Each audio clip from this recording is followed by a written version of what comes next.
श्रीराम जय जय राम। प्रयत्न आणि परमेश्वर यांची सांगड घालावी।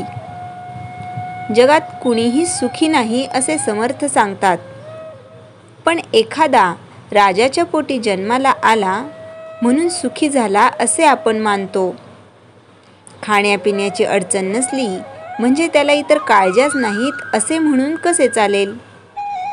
मागच्या जन्मी मी कुणाचा तरी घात केला म्हणून आज हे दुःख वाट्याला आले आहे असे आपण म्हणतो, आणि त्याबरोबरच फलाशेने कर्म करून पुढील जन्माची तयारी आजच करू लागतो।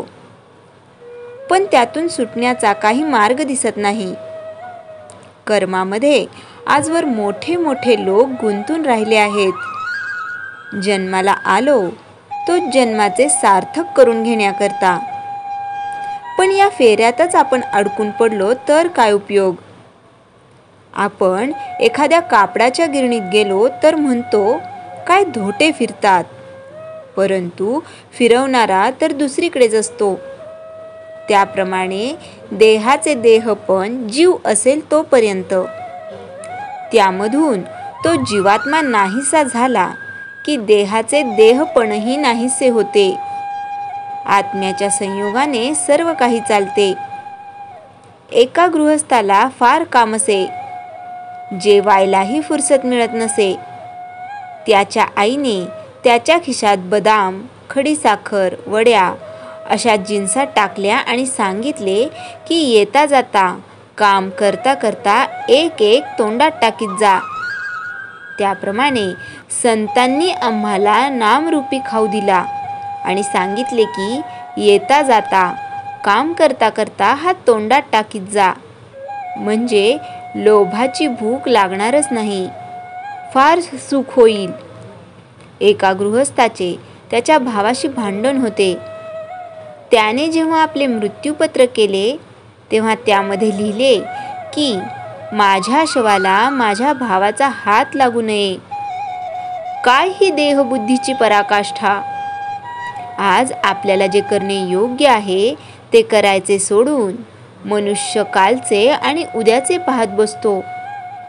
पुष्कळ लोकांना उद्या काय होणार हे कळायला पाहिजे असते, पण आपला पुढचा काळ चांगला यावा म्हणून आपण आज चांगले वागणे जरूर आहे।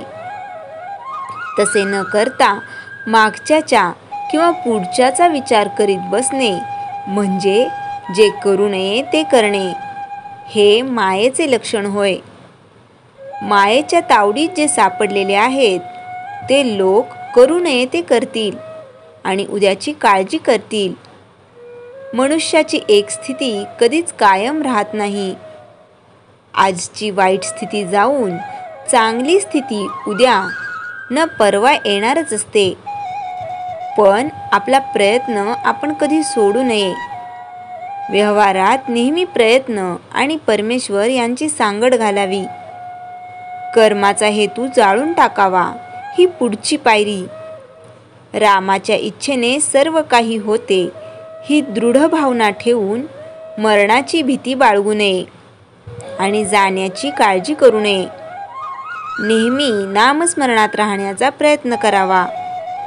श्रीराम जय जय राम। चैतन्यवाणी।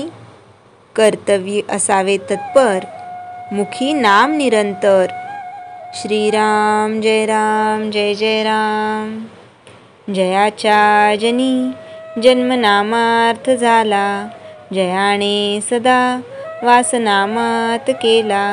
जयाच्या मुखी सर्वदा नाम कीर्ती, नमस्कार तया ब्रह्मचैतन्य मूर्ती। श्रीराम जय जय राम।